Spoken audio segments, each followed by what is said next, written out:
I've had a complicated relationship with that word, community. I've been slow to embrace it. I've been hesitant. I've been doubtful. For many years, I could not or would not accept that there was anything in that word for someone like me, like connection and support, strength, warmth. And there are reasons for that. I wasn't born in this country. I didn't grow up in any one particular religion.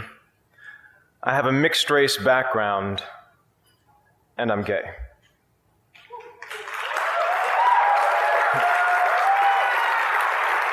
Really, it's just your typical all-American boy next door. It has been natural to see myself as an individual. It's been a challenge to imagine that self as part of something larger. Like many of you here tonight, I grew up in what I would call survival mode. When you're in survival mode, your focus is on getting through the day in one piece. And when you're in that mode at 5, at 10, at 15, there isn't a lot of space for words like community, for words like us and we. There's only space for I and me. In fact, words like us and we not only sounded foreign to me at 5 and 10 and 15, they sounded like a lie. Because if us and we really existed, if there was really someone out there watching and listening and caring, then I would have been rescued by now. That feeling of being singular and different and alone carried over into my 20s and into my 30s. When I was 33, I started working on a TV show that was successful not only here in the States, but also abroad, which meant over the next 4 years, I was traveling to Asia, to the Middle East, to Europe, and everywhere in between. And in that time, I gave thousands of interviews. I had multiple opportunities to speak my truth, which is that I was gay. But I chose not to. I was out privately to family and friends, to the people I'd learned to trust over time, but professionally, publicly, I was not. Asked to choose between being out of integrity and out of the closet, I chose the former. I chose to lie. I chose to dissemble. Because when I thought about the possibility of coming out, about how that might impact me and the career I'd worked so hard for, I was filled with fear. Fear and anger, and a stubborn resistance that had built up over many years. When I thought about that kid somewhere out there who might be inspired or moved by me taking a stand and speaking my truth, my mental response was consistently, no thank you.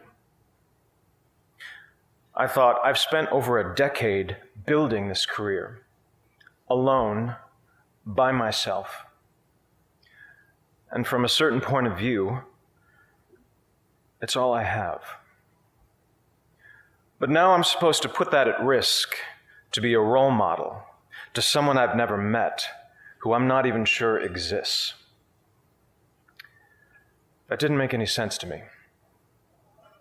That did not resonate at the time. Also, like many of you here tonight, growing up I was a target. Speaking the right way, standing the right way, holding your wrist the right way. Every day was a test, and there were 1,000 ways to fail, 1,000 ways to betray yourself, to not live up to someone else's standard of what was acceptable, of what was normal. And when you failed the test, which was guaranteed, there was a price to pay.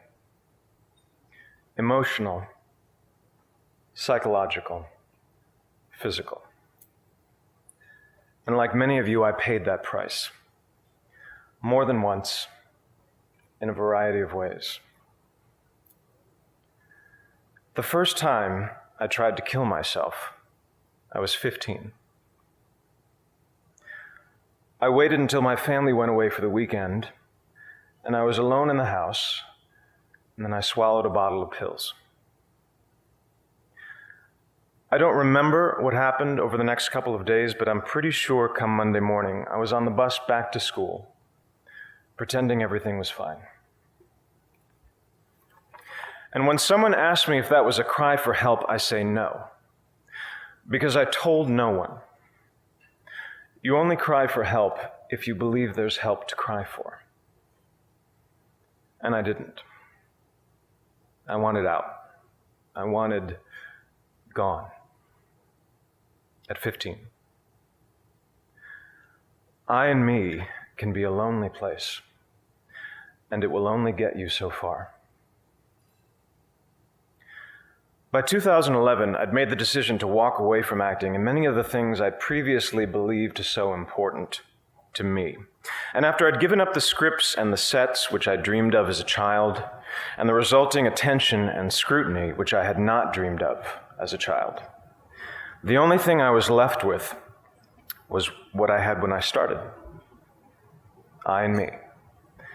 And it was not enough. In 2012, I joined a men's group called the Mankind Project, which is a men's group for all men, and was introduced to the still foreign and still potentially threatening concepts of us and we, to the idea of brotherhood, sisterhood, and community.